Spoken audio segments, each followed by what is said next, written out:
জাতীয় নাগরিক পার্টি এনসিপির পক্ষ থেকে সালাম এবং শুভেচ্ছা গ্রহণ করবেন। জাতীয় নাগরিক পার্টি এনসিপি তার সাংগঠনিক কলেবর বৃদ্ধি করা, সাংগঠনিক গতিশীলতা বৃদ্ধির নিমিত্তে সারা দেশে আহ্বায়ক কমিটি গঠনের কার্যক্রম আমরা হাতে নিয়েছি। তারও ধারাবাহিকতায় গতকাল রাজশাহী বিভাগে এবং আজ রংপুর বিভাগীয় সমস্ত জেলা এবং মহানগরগুলোর নেতৃবৃন্দের সঙ্গে আমরা আলাপ আলোচনা করছি। এই আলাপ আলোচনার মধ্য দিয়ে আমরা আমাদের সাংগঠনিক গতিশীলতাকে বৃদ্ধি করতে চাই। জাতীয় নাগরিক পার্টি এনসিপি বাংলাদেশে এমন একটা রাজনীতির সূচনা করেছে যার প্রধান কথা হলো বাংলাদেশকে ফ্যাসিবাদী কাঠামো থেকে মুক্ত করতে হবে, বাংলাদেশকে গণতান্ত্রিক যাত্রায় সম্মুখ সারিতে নেতৃত্বের আসনে অধিষ্ঠিত করতে হবে। এবং সেই উদ্দেশ্যের জায়গা থেকেই বাংলাদেশের মানুষেরা ২৪শে অভ্যুত্থানে জীবন দিয়েছিলেন। বাংলাদেশের মানুষেরা ২৪শে অভ্যুত্থানে অংশগ্রহণের মধ্য দিয়ে ফ্যাসিবাদী কাঠামো এবং ফ্যাসিবাদী রাষ্ট্র ব্যবস্থার বিরুদ্ধে তাদের সর্বাত্মক ক্ষোভের বহিঃপ্রকাশ ঘটিয়েছেন, প্রতিবাদ করেছেন, রাজপথে শহীদ হয়েছেন, জীবন দিয়েছেন। সেই শহীদদের রক্তের ওপরে দাঁড়িয়ে অন্তর্বর্তীকালীন সরকার গঠিত হয়েছে, যারা বাংলাদেশের পুরনো রাষ্ট্র কাঠামোতে মৌলিক সংস্কারের নিমিত্তে ঐক্যমত্য কমিশনে অনেকগুলো সংস্কার প্রস্তাবনার বিষয়ে তারা অবতারণা করেছেন।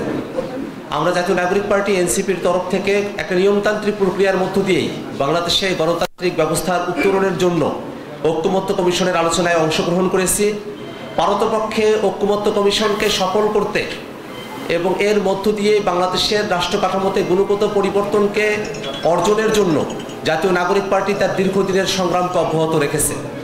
আমরা জাতীয় নাগরিক পার্টির তরফ থেকে ঐক্যমত্য কমিশনের বিভিন্ন প্রস্তাবনাগুলোতে অংশগ্রহণ করেছি, যুক্তিতর্ক উপস্থাপন করেছি এবং অনেকগুলো রাজনৈতিক দল তারা অনেক প্রস্তাবনার ব্যাপারে শুরুতে দ্বিমত থাকলেও অনেকগুলো বিষয়ই তারা তাদের দলীয় অবস্থান থেকে সরে এসে প্রস্তাবনাগুলোর সঙ্গে একমত হয়েছেন। তথাপিও জুলাই সনদের অনেকগুলো মৌলিক প্রস্তাবনা সেগুলোতে নোট অফ ডিসেন্টের মতো বিষয় থেকে যাওয়ায় একটা ধোঁয়াশার জায়গা তৈরি হয়েছিল, যে বিষয়টাতে ঐক্যমত্য কমিশন গতকাল তাদের অবস্থান ব্যক্ত করেছেন। আমরা ঐক্যমত্য কমিশনে জুলাই সনদের আইনি ভিত্তি দেওয়ার বিষয়ে জোরালো দাবি জানিয়েছি।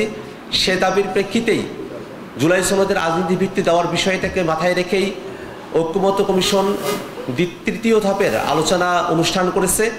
সেখানেও রাজনৈতিক দলগুলো আমরা একমত হয়েছিলাম যে জুলাই সনদ বাস্তবায়নের জন্য একটি আদেশ জারি করা হবে, গণভোট হবে এবং সামনের সংসদকে সংবিধান সংস্কারের কনস্টিটিউয়েন্ট পাওয়ার অর্পণ করার মধ্য দিয়ে যে মৌলিক প্রস্তাবনাগুলো গৃহীত হলো সেগুলোকে সংবিধানে সন্নিবেশিত করা হবে।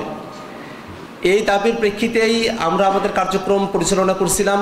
সে সময়টাতেই ঐক্যমত্য কমিশন এবং সরকারের আয়োজনে জুলাই সনদ স্বাক্ষরের অনুষ্ঠান গত ১৭ তারিখে অনুষ্ঠিত হয়।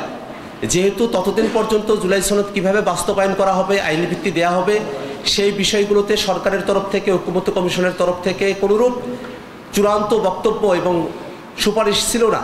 সেক্ষেত্রে আমরা সেদিনের স্বাক্ষর অনুষ্ঠানে অংশগ্রহণ করি নাই।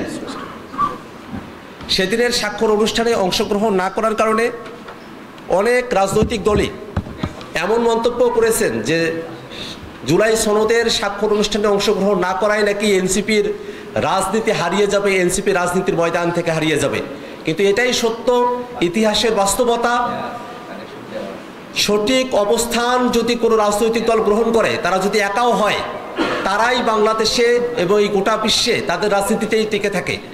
আমরা সেই অবস্থারই একটা পুনর্ব্যক্ত মঞ্চায়ন আমরা দেখতে পেয়েছি। জাতীয় নাগরিক পার্টি জুলাই সনদে স্বাক্ষর না করলেও যে দাবির প্রেক্ষিতে আমরা স্বাক্ষর অনুষ্ঠান থেকে বিরত ছিলাম, সেই দাবিগুলোকে নিয়েই পরবর্তী সময়ে আলাপ আলোচনা হয়েছে এবং জুলাই সনদ বাস্তবায়নের পথ আমাদের কাছে জীবন্ত থেকেছে। যদি সেদিনই জাতীয় নাগরিক পার্টি জুলাই সনদে স্বাক্ষর করত, তাহলে জুলাই সনদের অপমৃত্যু সেদিনই সংঘটিত হতো। হয়তো জুলাই সনদের আইনি ভিত্তি দেওয়ার মতো সুপারিশ যেটা গতকাল ঐক্যমত্য কমিশন করেছে, তারা হয়তো সেই ধরনের সুপারিশ আর করতেন না।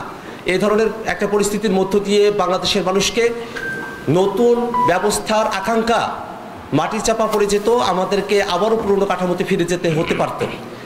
তেমনই একটি অবস্থায় গতকাল ঐক্যমত্য কমিশন সরকারের কাছে জুলাই সনদ বাস্তবায়নের জন্য সুপারিশ উপস্থাপন করেছে। সেই সুপারিশের দুটি অংশ রয়েছে। জাতীয় নাগরিক পার্টি মনে করে সুপারিশের প্রথম যে অংশ প্রস্তাব ১, সেই প্রস্তাব অনুযায়ী জুলাই সনদের আইনি ভিত্তি দেওয়া এবং জুলাই সনদ বাস্তবায়ন সংবিধান সংস্কার আদেশ সেটাকে জারি করা প্রয়োজন।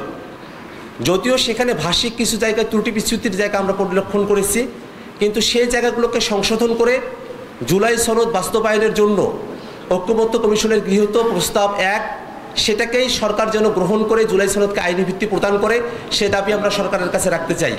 একই সাথে যে প্রস্তাবনাগুলো সরকারের কাছে ঐক্যমত্য কমিশন উপস্থাপন করেছে সেগুলো যেন জনপরিসরে উন্মুক্ত করে জনগণের অংশগ্রহণকে নিশ্চিত করা হয় এবং রাজনৈতিক দলসমূহ যে ধরনের জুলাই সনদকে বাস্তবায়ন করা হবে না বলে এক ধরনের আশঙ্কার জায়গা তৈরি হয়েছে, সেই আশঙ্কার জায়গাটাকে নিরসন করার উদ্যোগ সরকার গ্রহণ করবে, সে আশাবাদ আমরা তাদের কাছে রাখতে চাই।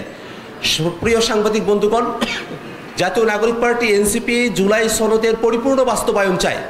জুলাই সনদের বাস্তবায়নই আমাদের এখনকার রাজনৈতিক সংকট থেকে আমাদেরকে উত্তরণের পথে নিয়ে যেতে পারে। যদি জুলাই সনদ বাস্তবায়ন করা না হয়, যদি কোনো রাজনৈতিক দলের চাপে পড়ে অন্তর্বর্তীকালীন সরকার জুলাই সনদের বাস্তবায়ন থেকে পিছুপা হয়, তাহলে অন্তর্বর্তীকালীন সরকার তাদের ম্যান্ডেট থেকে দূরে সরে যাবে এবং জনগণের আকাঙ্ক্ষার জায়গা থেকে বিচ্যুত হয়ে জনগণের সাথে সম্পর্কহীন হয়ে পড়বে। আমরা মনে করি অন্তর্বর্তীকালীন সরকার সকলের সমর্থনের ভিত্তিতে গঠিত হয়েছে।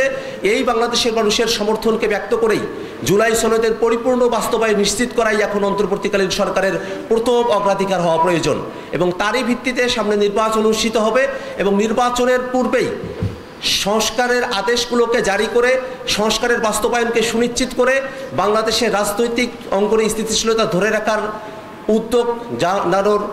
উদ্যোগ নেওয়ার আহ্বান জানিয়ে আমি আমার কথা এখানে শেষ করছি। সাংবাদিক বন্ধুগণ, এ পর্যায়ে আপনাদের সামনে